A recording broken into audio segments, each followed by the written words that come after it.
What? I whispered, rather confused by what I heard. What? He repeated his instructions, only now I was upset and confused. But then I remembered this was the perfect church, and we were excited simply to be there.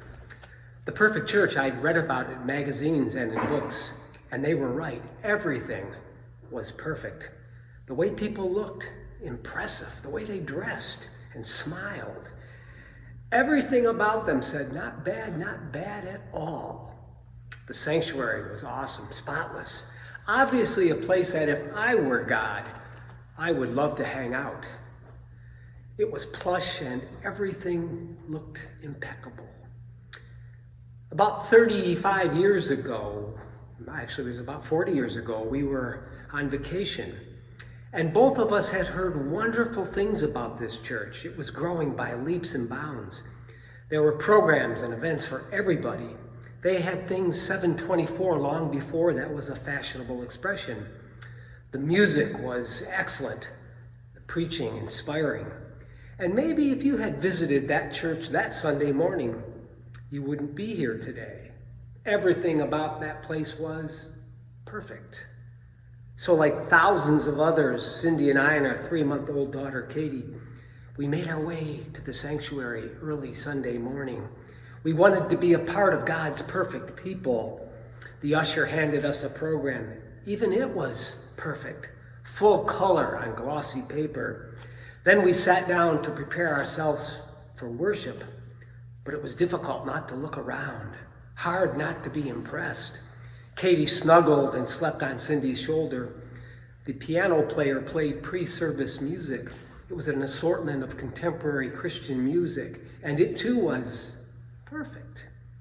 Then just before Reverend Dr. Billy Ray whatever, just before he processed armed with his big black Bible in his hand, just before that, an usher tapped me on the shoulder, and I was stunned by what he said. What? And so he repeated his words. We're taping the service. The child will have to leave.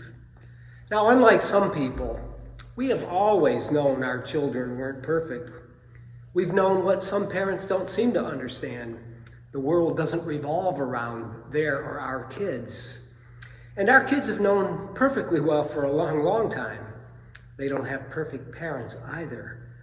But still, I couldn't believe what I heard. Here Katie was sound asleep. We're taping the service. The child will have to leave. But then he added, oh, don't worry. We have a fully outfitted nursery with professional staff.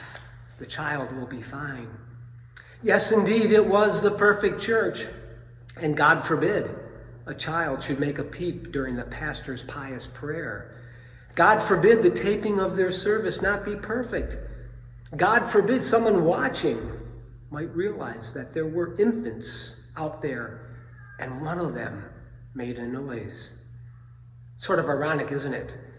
This was a very ultra-conservative church, one that loved to talk about family values and how the family was under attack. Actually, the family was under attack by the church. And they probably had a long list about the importance of the Bible.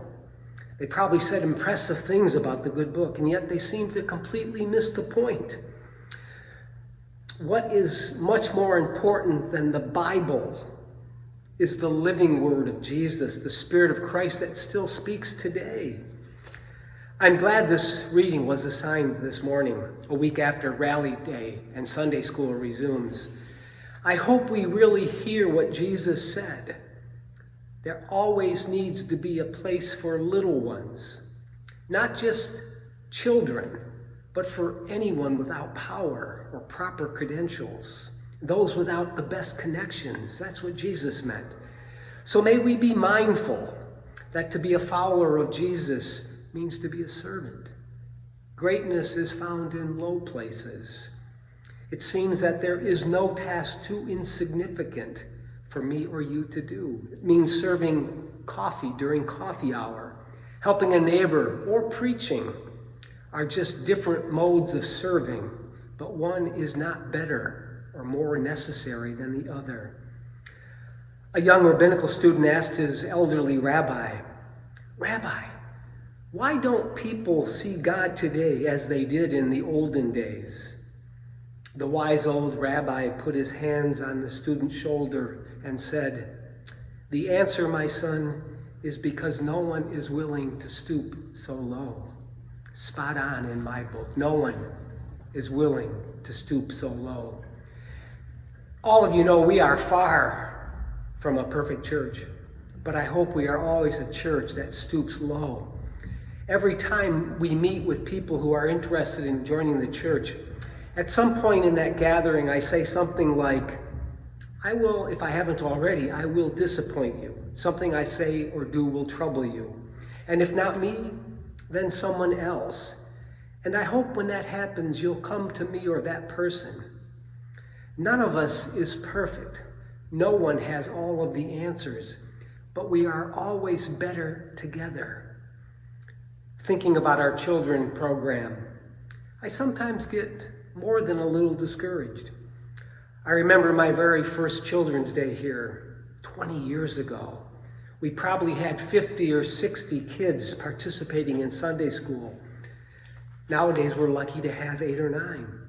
It can be disheartening.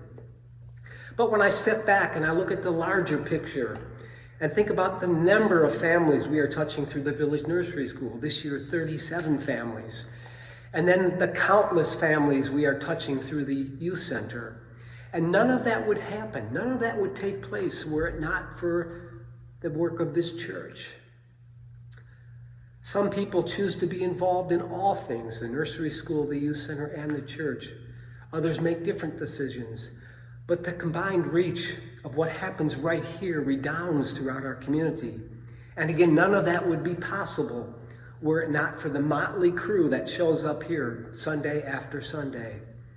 Yesterday, I was the officiant at Samantha Seymour's wedding.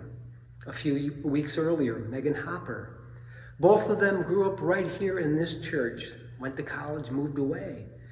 But when they were faced with an important life transition, like marriage, where did they look? Back to the place that planted the first seeds of faith in their lives. And I love that. And now as Scott transitions to the full-time director of the youth center, we have a real opportunity. We can revisit what is and what isn't important to us, to ask ourselves, what have we been doing well in our children and youth program, and where could we do better? What are our strengths and our weaknesses? We have both. And I'd love for you to share your thoughts. What would you like to see? I will warn you of 2 things, however.